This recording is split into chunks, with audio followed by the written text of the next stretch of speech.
अगर ऐसे डॉक्टर हर पेशेंट को मिले तो हर पेशेंट जल्द से जल्द रिकवर होगा।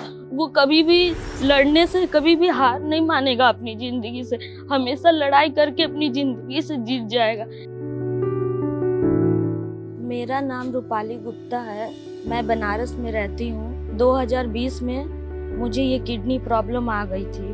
2020 से प्रॉब्लम आने के बाद मैं बहुत घबरा गई थी, लेकिन फिर भी मैं अपना दवा कर रही थी।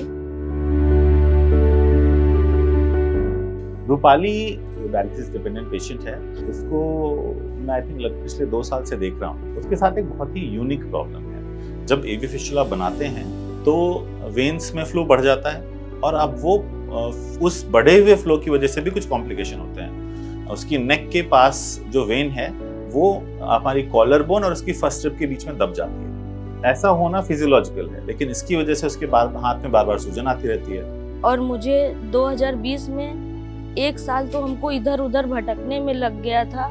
डॉक्टर ही नहीं समझ में आ रहे थे कि हम किस डॉक्टर का इलाज करें, कौन सा दवा करें कि हम सही हो जाए। लेकिन फिर मुझे एमएन सर का साथ मिला। तो फिर फाइनली जब उसका डायलिसिस शुरू हुआ तो पहली बार हम लोगों ने हॉस्पिटल के सपोर्ट से उसे पर्म कैथ डाला। पर्म कैथ के बाद डॉक्टर हिमांशु ने चैरिटी में उसका फिस्टुला बनाया।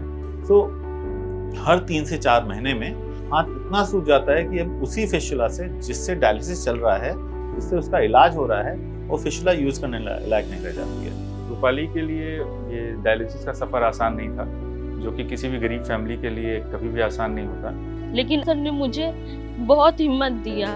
उन्होंने बोला बस तुम सही हो जाओ, हम तुम्हारी जिंदगी लाइफ अच्छे से कर देंगे। और बच्ची बहुत ही पेन सेंसिटिव है। हर बार हमें बेहोश करके उसको उसकी एवी फिस्टुला की एंजियोप्लास्टी करनी पड़ती है, बलूनिंग करनी पड़ती है। बलूनिंग के अगले दिन तक हाथ पे चक जाता है और फिर से उसके 2 या 3 दिन के बाद उससे डायलिसिस शुरू हो जाती है। अब मेरा बारी है कि हम लोग ट्रांसप्लांट करा रहे हैं और सर लोग भी मेरा बहुत हेल्प कर रहे हैं। मेरा एक ख्वाहिश था कि हम एक टीचर बने, लेकिन बीमारी की वजह से हम कुछ नहीं कर पाए। लेकिन फिर भी सर लोग बोलते हैं तुम ठीक हो जाओगी, तुम मेहनत करना, तुम एक दिन बन जाओगी। लेकिन आप समझ सकते हो कि एक छोटी सी बच्ची मेरे पास ओपीडी में आती है और कहती है कि सर मेरी सर्जरी कर दीजिए। This is her wish.